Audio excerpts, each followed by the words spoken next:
پچھلے دنوں پاکستان کے سرکاری دورے پر کچھ لوگ یہاں آئے ہوئے تھے کراچی میں، ان میں کچھ یہودی بھی تھے، تو انہیں جو کراچی کے سیر کروانے کی ذمہ داری سرکاری اہلکار جس بھی ادارے کے تھے، میں تفصیل میں نہیں جا رہا، ان کو ذمہ داری دی گئی کہ انہیں کراچی کی سیر کروائیے۔ تو سیر کے درمیان 12 اور 1 بجے کا وقت ہوا تو انہوں نے کہا جی ہمیں کہیں مقدس جگہ پر لے چلو، ہماری دعا کا وقت ہو گیا ہے۔ وہ جو مہمان تھے وہ کہنے لگے ہمیں کسی مقدس جگہ لے چلو، ہماری دعا کا وقت ہو گیا ہے۔ تو ان میزبانوں نے ایک مسجد کے باہر گاڑیاں روک لیں، وہ اتر کے گئے، فوراً ہی واپس آ کے بیٹھ گئے، کہنے لگے کہیں اور لے کے چلو۔ پھر ہم نے ایک اور مسجد کے پاس روک لی، پھر گئے اور واپس آ کر بیٹھ گئے، کہنے لگے کہیں اور لے کے چلو۔ تو وہ صاحب جنہوں نے مجھ سے نقل کیا وہ کہنے لگے، میں نے ان سے پوچھا کہ آپ کو کہاں جانا ہے؟ آپ نے کہا تھا مقدس جگہ لے چلیں، یہ ہمارے ہاں شہر میں یہی مقدس جگہیں ہیں۔ کہنے لگے نہیں، وہ جھنڈے والی مسجد میں لے چلو، وہ مارتے نہیں ہیں، وہ مارتے نہیں ہیں، وہ کسی کو دھکا نہیں دیتے، وہ کسی کو قتل نہیں کرتے، وہ کسی سے لڑتے نہیں ہیں۔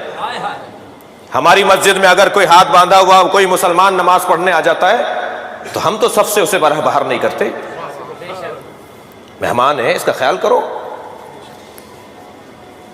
www.reborn اہل بیت کے نام سے ایک سائٹ ہے جو 500 ان غیر مسلموں نے اپنے احساسات اس پہ ڈالے ہیں کہ جو شیعہ ہوئے ہیں، کہ ہم شیعہ کیوں ہوئے ہیں۔ ناراض تو نہیں ہے نا آپ مجھ سے؟ تو تھوڑی گردن ہلاتے رہیے، آپ کی مہربانی ہوگی جی۔ انہوں نے اپنے احساسات اور اپنے جذبات ڈالے ہیں کہ سائٹ پر ڈالے ہوئے ہیں کہ ہم شیعہ کیوں ہوئے ہیں۔ ان میں سے ایک کہتا ہے کہ میں جب مسلمان ہوا تو مجھے میرے ایک عزیز دوست نے مسلمان کیا، تو وجہ یہ تھی کہ مجھے میرے مسلک میں، میرے دین میں میرے سوالات کی تشفی بخش جوابات نہیں مل رہے تھے۔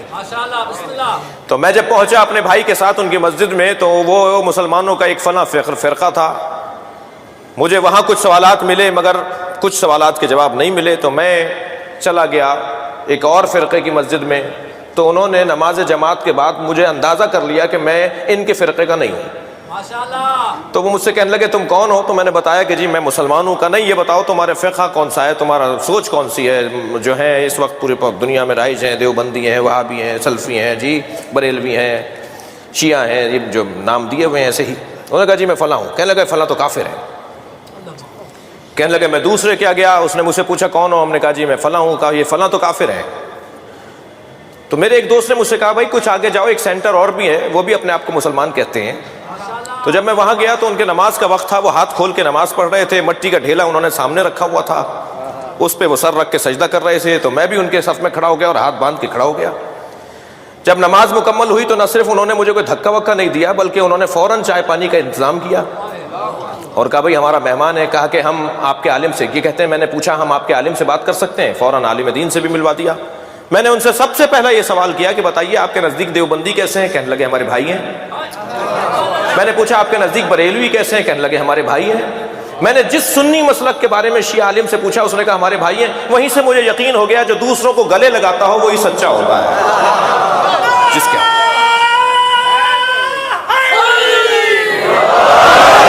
کے ہاں وسعت قلبی پائی جاتی ہو، جس کے ہاں برداشت پائی جاتی ہو، وہ لوگ اچھے لوگ ہوتے ہیں۔ اس میں تو اب ہمارا کوئی قصور نہیں ہے کہ لوگ ہماری طرف راغب ہو رہے ہیں۔ 2 سال پہلے ایک فورم کے اوپر ایک بہت بڑے مفتی صاحب، آپ سب جانتے ہیں، میں اشارہ بھی نہیں دوں گا مگر یہ پتہ ہے مجھے آپ سب جانتے ہیں، وہ کہنے لگے مولانا محرم آ رہا ہے، اپنے ذاکرین اور علماء سے کہیے کہ جو باتیں کتابوں میں لکھی ہوئی ہیں وہ بیان نہ کریں۔ نہیں سنا آپ نے میری بات؟ کہنے لگے اپنے علماء و ذاکرین سے کہیے جو باتیں کتابوں میں لکھی ہوئی ہیں وہ بیان نہ کریں۔ میں نے کہا حضور اگر ہمارے علماء و ذاکرین بیان نہیں کریں گے تو کیا یہودی نہیں پڑھے گا، عیسائی نہیں پڑھے گا، ہندو نہیں پڑھے گا؟ پھر جب وہ کتاب لکھے گا تو آپ توہین رسالت کی ریلیاں نہیں نکالیں گے؟ صلوات پڑھیں ذرا محمد و آل محمد۔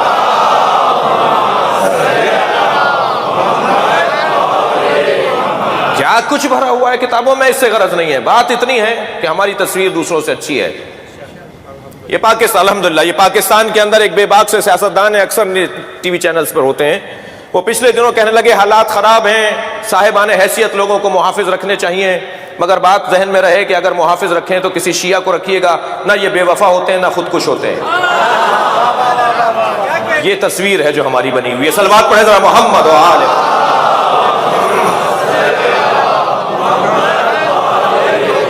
الحمدللہ پوری دنیا میں آپ کا جو وقار ہے، آپ کی جو عزت ہے، وہ بہت محفوظ ہے، بہت بہتر ہے، اور اس کا سبب ہے اس بات پر اگر میں اور آپ غرور کریں تو شاید جائز ہے کہ ہم جس دروازے پر بیٹھے ہیں اس سے اچھا دروازہ نہیں ہے۔ عزیزان گرامی، دنیا کہاں بیٹھی ہے مجھے غرض نہیں، مگر مجھے پتا ہے کہ میں جہاں بیٹھا ہوں وہاں سے جنت کا رستہ جاتا ہے، وہاں سے نجات کا رستہ ہمیں مہیا ہوتا ہے۔